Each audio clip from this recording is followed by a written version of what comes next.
Welcome, you're watching Times Now Live with me, Priya Baghel. In a few minutes from now, we'll get you update on when is the next date with regards to the ethics panel that is dealing with the Mahua Moitra's case, rather the allegations against her. We remember the showdown that happened last time. What is on the agenda for the next meeting? Coming up after the top 50 stories. Chhattisgarh Chief Minister Bhupesh Baghel hits out at the centre over Mahadev app controversy, asks why no arrests have been made so far by the centre. Union Minister Anurag Thakur takes on Chhattisgarh Chief Minister, says leaders like Baghel have been exposed. Assam Chief Minister also takes on Baghel government, says they need to come clean. Further questions as to why a loot app was named after Lord Mahadev. Times Now has accessed an audio conversation between an NGO member and an accused named Rahul in Elvish Yadav case. The accused can be heard explaining how snakes were used at the party. Elvish Yadav, meanwhile, has threatened to file a defamation case against Menaka Gandhi over her venom supplying allegations. She's the complainant in the case in which he has been named. Elvish has also put out another tweet saying that he's expecting more allegations against him in the coming days. TMC MP Mahua Moitra tears into the BJP once again, says the party is planning criminal cases against her as it is an attempt to push out women MPs with fake narrative. Air quality across Delhi continues to be in the severe category as per Central Pollution Control Board. As pollution levels continue to remain high, primary schools in Delhi will be closed till the 10th of November.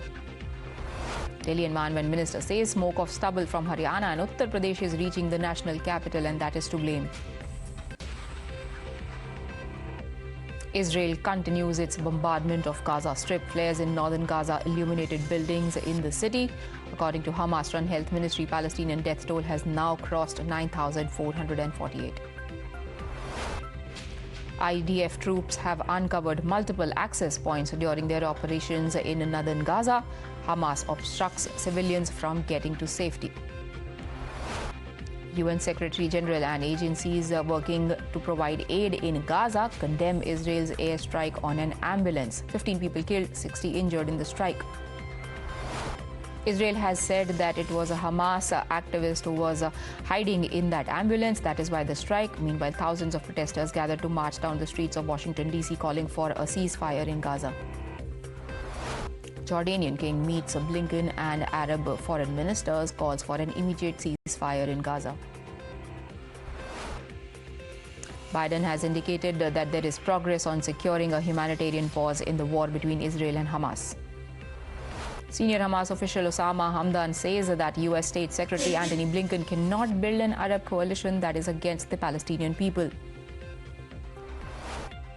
Israeli foreign minister has taken to X to extend his country's gratitude for India's support amidst war with Hamas. IDF has announced that 10 additional soldiers have died in war against Hamas. The country will forever remember them as heroes, say the forces. An IDF officer was caught on camera risking his life to save 2 children who were caught in the crossfire near Sderot. He took bullets to his body and was shot by Hamas terrorists. Prime Minister Narendra Modi today offered prayers at Ma Bamleshwari Temple in Rajnandgaon in Chhattisgarh. BJP has released a list of 15 candidates for ensuing general elections to Assembly for Rajasthan. Ahead of elections, Union Minister Smriti Irani was seen preparing tea for party workers at the residence of a worker in Bastar district. Ahead of upcoming elections, BJP leader and Deputy Speaker of Assam Assembly Numal Momin says that the party will win 6 to 8 seats in Mizoram. AIMIM Chief Asaduddin Owaisi has started a door-to-door campaign in Habibnagar in Telangana along with Karwan Assembly candidate Kausar Moinuddin.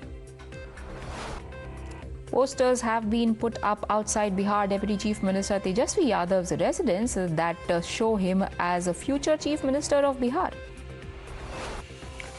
Congress MP Rahul Gandhi has reached Kedarnath Dham. He is on a 2-day visit to Uttarakhand.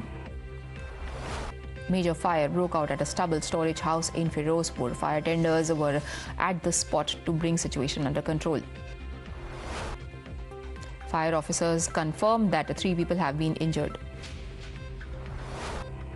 Table toppers India lock horns today with South Africa in the World Cup. India has won the toss and is currently batting first. Sand artist Sudarshan Patnaik today created a sand sculpture for Indian cricketer Virat Kohli on the occasion of his birthday.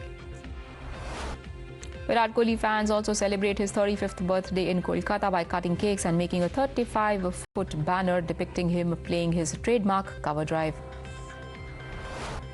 Kolkata police has issued notices to BCCI seeking information on ticket sales for Sunday World Cup match at Eden Gardens amidst allegations of black marketing. BCCI Vice President has dismissed all these charges of black marketing, says BCCI is not directly responsible for it. For the sale of tickets, he means BCCI and ICC made a rule that transferring tickets to another person's name or resale is prohibited. However, he calls on the police to investigate. Defence Minister Rajnath Singh approves proposal for extension of rules for maternity, childcare and child adoption leaves for women soldiers in the armed forces at par with their officer counterparts. Security has been tightened in Jammu's Nagrota after a tiffin box timer-based improvised explosive device was found on the Sindra-Narwal highway stretch. Police raids are underway at a flat in Bengaluru's Vivipuram area. Officials have seized fake products of clothing brands for selling. Escort in charge of Minister Sabita Indra Reddy has allegedly died by committing suicide. Financial and family issues are said to be the likely reasons. A government official working as Deputy Director of Mines and Geology Department has been murdered at her house in Bengaluru. A woman was attacked and bitten by a pit bull dog in Delhi's Swaroop Nagar. CCTV footage shows a verbal argument preceding the attack. European Commission plans to recommend an additional €50 billion in aid for Ukraine till 2027. Zelensky has welcomed the report. More than 20,000 people in Ukraine have lost their limbs because of injuries since the start of Russian invasion. An unidentified man holding 2 children opened fire at Germany's Hamburg airport. He breached the security barrier and entered the aircraft maintenance area. Australian Prime Minister underlined importance of international trade at a China International Import Expo. He's emphasized on building stronger ties with China. Chinese Premier has said the country will actively pursue membership of a major Trans-Pacific Tract Pact. He added that the country will expand its free trade zones and relax market access for foreign investment. Thousands of people have taken to the streets in Buenos Aires advocating for increased rights for the LGBTQ community. Nepal rushes aid and rescue operations after strong quake shakes northwest, killing at least 157. Thousands of villagers in the mountains of northwestern Nepal slept outdoors in bitter cold after the earthquake destroyed most of their homes. Gunmen stormed a prison and freed former Guinea dictator with suspected links to a devastating stadium massacre in 2009. As California fights a drought-like situation, entrepreneurs and farmers bet on agave plant to quench thirst.